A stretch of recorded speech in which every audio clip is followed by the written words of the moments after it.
I didn't. Instead, my heart is filled with gratefulness that God allowed me 18 years to pursue my childhood dream and enjoy and see things that people can't even imagine. I could have suffered brain injuries that would have left me unable to think logically or use common sense.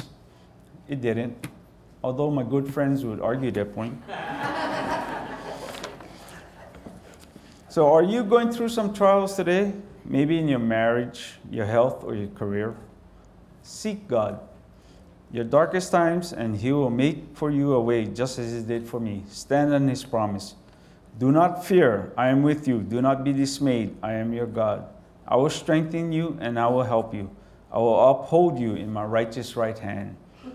I stand before you as a witness that God is not only good, He is merciful, and most importantly, He is faithful. After 25 years, I get it. I get it.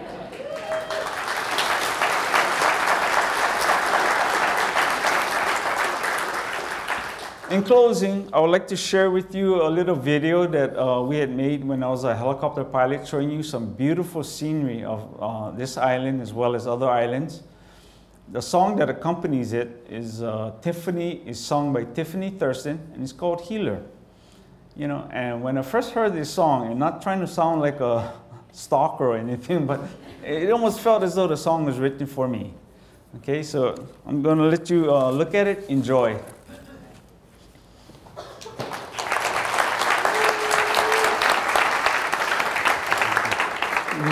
Thank you. Thank you. How was it? Thanks.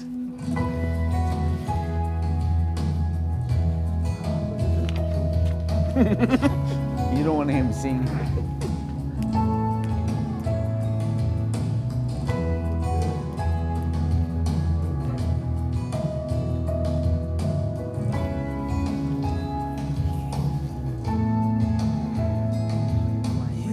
Yep.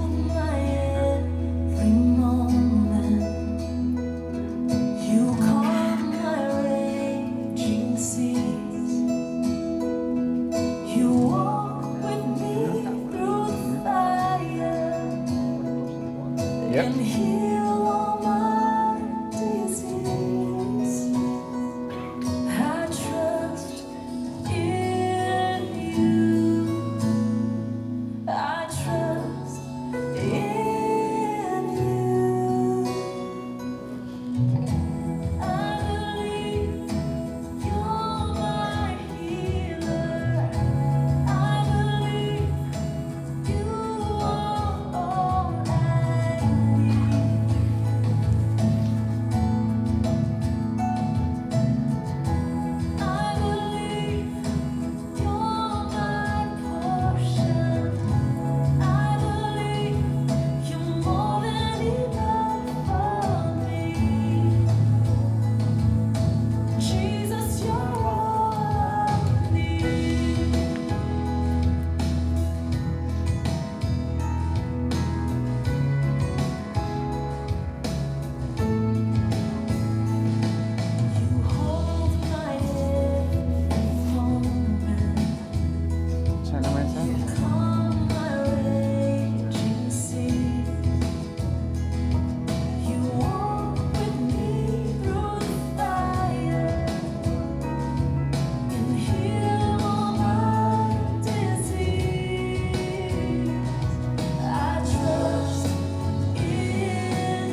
that amazing?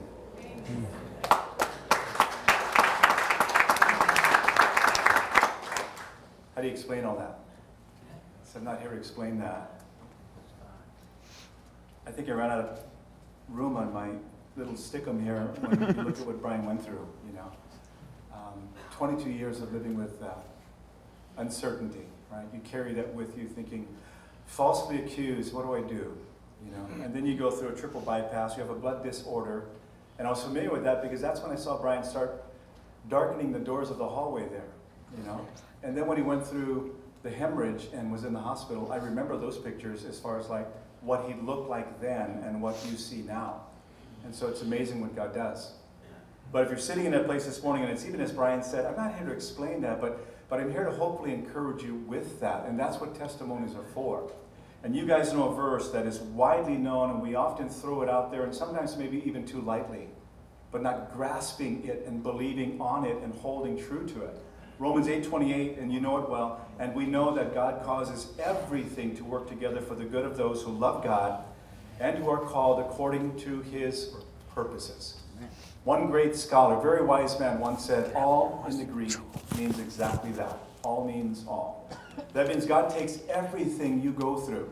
Nothing is ever wasted, as my friend Gail Irwin told me, by the Lord. God uses everything. And if you think of Jesus, remember after the feeding of the 5,000, when he told the disciples, now take those baskets and gather everything up. Don't leave anything there. Even the crumbs, just pick them up. What it means is God wastes nothing. You see, but God uses everything. And when I look at that verse, Romans 8:28, and listen to what it says. All things, everything, anything, all that you've been through, whatever it is, God uses that. But he says, works together. So it's as if you have this list of things that you've gone through. And God takes it all, and he works it all together. And I look at that verse as something good, in the sense that it reminds me of chocolate cake. I don't know if you've ever told you if I like chocolate cake. I do. I like chocolate cake. Chocolate confessions here this morning. But what it is not any chocolate cake. I like chocolate cake that is moist chocolate cake. It's soft. It's almost wet. And it melts in your mouth with dark, rich, smooth, sweet chocolate. It's chocolate cake. There's not every chocolate cake that's like that. You know what I mean? But in chocolate cake, if you think about chocolate cake, what do you have? You have a list of ingredients. And if my wife, Irene, said, you know, I really love you and I want to make you a chocolate cake, and she went in the kitchen, she had all the ingredients out, and she started cooking. And she started bringing all this stuff together, but then she said, hang on just a minute, I've got to go do something. But all the ingredients were there, and I was tired of waiting, and I went there, and I said, okay, what does she have? Okay, great. Salt. I'll grab the salt. I took the salt and I threw the salt in my mouth. It just wouldn't be right. It would make me a little salty. And if there was baking powder there and I took the baking powder and I tossed that in my mouth, I'd think, wow, that's not that good either. Let me try the flour. And I threw the flour in my mouth, and I took the sugar and put the sugar in my mouth. It just wouldn't work out.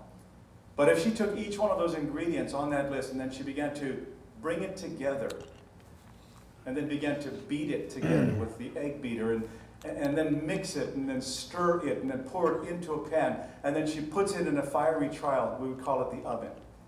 And that starts to heat up.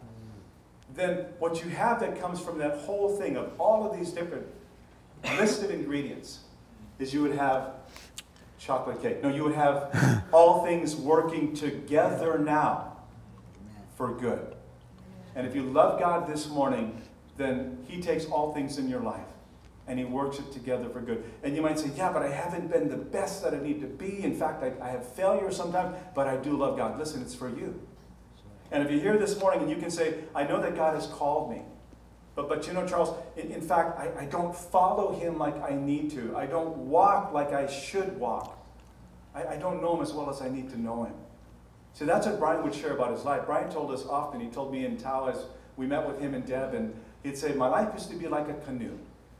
Floating on top of the water. Not submerged yet in the things of God, you see. And maybe that's you this morning. Then you might say, well, how do you know then, Charles, that all things do work together for good in my life? I look at that by looking at two people in the scriptures. One man, we would call him Joseph. And Joseph was a guy that you might say, he was good. He was good. He was a good son. He was loved by his father. He loved his father. And you know the story. It's picked up, if you would, and just write it down and read it later, because we're only going to cover it in brief with the time that we have. But in Genesis 37 to Genesis 50, there you find the man Joseph. Much of the book of Genesis covers his life. Why? Because he was a type of Christ. Once thought to be dead and covered and gone, but yet resurrected again one day and revealed. And that man was good. He loved his father, yet his father, and you know the story, sent him out to check on his brothers one day. Though he was loved by his father, his brothers were jealous of him. And they took him and they threw him into a pit, and they thought they would hold him there for a time. They just didn't like Joseph. And that's when Joseph was in the pit, he realized, man, this is the pits. That's where that term comes from. But they couldn't hold him there forever. And so they took him out, and they sold him into slavery. They took his clothes, they covered it with blood. They went home and said, Dad, Joseph is dead. So now in your father's heart, your son that you love, he is dead. He was sold into slavery. He was taken into Egypt. He was 17 years old. Placed in a man named Potiphar's house. Potiphar was the captain of the palace guards. He was a bad guy. And Joseph was good looking. His wife then, Potiphar's wife, was after him continually. Grabbed his clothes one day, tore it off. Joseph fled from that scene. And that's what you need to do. You need to get yourself out of there. But because he was falsely accused, he did no wrong. He was thrown into prison for a number of years. Probably thought there's no hope, there's no way out. I don't know if there's any light at the end of the tunnel. But through all that time, when you read that man's life, you know that he never complained. And then eventually Pharaoh would have need of him. He would take him from the prison. Now he was free. He was used by Pharaoh. He was raised up in such an incredible way. He would become number 2 over all of that country, in charge of many things. Now God is moving. Listen, God is moving. Through all of that time, 17 years old, man, and all these things are happening to you, this list of ingredients. And then finally, famine strikes. Not just Egypt, where there is no rain, so there is no water, and all of the cattle and the food begins to die. The crops don't grow. Also in Israel, so now his brothers who threw him in the pit, sold him into slavery, covered that up for all those years. Now they have to go into Egypt and seek out help and food. So now they go. And they see this guy here, and they don't know it's Joseph. And through a series of exchanges, Joseph finally has to reveal himself and say, guys, I'm your brother. And they were afraid. What would you do if you were Joseph? And all those years, man, you lived with what they did to you and falsely accused, and I went through prison, and none of that had to happen. Would you love on those guys, or would you beat up those guys? And they were fearful that their brother was going to do something to them. But Joseph said in that verse that you saw, Genesis 50, verse 20, guys, what you meant for evil, God meant for good. Amen. And there are things in our life, and to me, that's the reverse verse of Romans 8:28. All things do work together for good. Listen, if you love God and you have been called by God, God just has a way of working all those things together. And in Genesis 50, there in verse 20, it's the opposite, but it's the same. Joseph is actually saying what we would say today, it's all good. Hey, it's all good. And that's what he was saying. How could he say that? Because he knew and he understood and he realized that God is always in control. Guys, we are Christians here for the most part. As I look at us, we're God's kids. You are my family, and we know that. The hardest thing, though, is to go through that and then grab that verse and say, I understand that. What you meant for evil, God meant for good. But know the result of Joseph's life, having gone through all of that. There was a message of hope. Joseph said, if I didn't go through all of that, then these people would not have been saved. You know what would have happened? His father would have died. His brothers would have died. A whole nation, conceivably, very possibly, would cease to exist because of famine. And so what God was saying is, you don't see it in the midst of that time, but on the end result, listen, I was moving you all along, putting you exactly, placing you where I needed you to be in the right moment, at the right time, so that a message of hope would go out. Now, if you hear that, you're saying, yeah, but that's Joseph. And Charles, you said he was a good guy. I'm not that good. In fact, I'm rebellious, and I find myself running many times. Then you would be maybe like the man Joseph. Not Joseph, but Jonah. Joseph was good, but Jonah was a prophet of God, but he was a rebellious prophet of God. And you know the story there too. Jonah is one of the minor prophets. He has his own book back there. If you just pick it up in the Old Testament and read it. But Jonah was a prophet of God, where God said, Jonah, I want to use you, and here's what I want you to do. I want you to go and talk to the Ninevites. I want you to go to Nineveh, the capital of Assyria, and I want you to tell those people in 40 days judgment. In 40 days judgment. And Jonah, being a prophet of God, said, I'm not going to go. Why? I don't really like those people. Now, why would Jonah not like those people? You have to understand then that Jonah was a Jew. Jonah was one of God's people. He was one of the folks of Israel. And he didn't like the Ninevites because, you see, the Assyrians are to this day probably noted for being one of the most brutal people of all times. They probably invented pain. And when you go back and you see what those guys were like, here's what they would do. They would take, and as they captured these men of Israel, as they took them from Israel, would lead them through the desert to Assyria, they would take fish hooks and they would put them in their mouths and then hook their mouths. And then they would drag them all the way to Syria. Have you ever been hooked before? Just in your arm when you're fishing? Or somebody casts this way and your ear's going that way? and you just know what it's like. That's what they would do to their mouths. And they would pull them all the way to Syria. But the Assyrians also invented a thing called skinning a man alive. They would skin that man alive. They would keep him alive for a number of hours. And then they would take the skin and they would make furnitures and other things from that skin. They would not only do that. When they conquered a city, they would take the men, the women, they would take the children of that city. They would cut their heads off. They would make a pyramid in the front of the gate of that city that they conquered. So that you're traveling by, you would see that pyramid of human heads. And it would mean, don't mess with the Assyrians. They would not only do that, they would take the men of the cities that they captured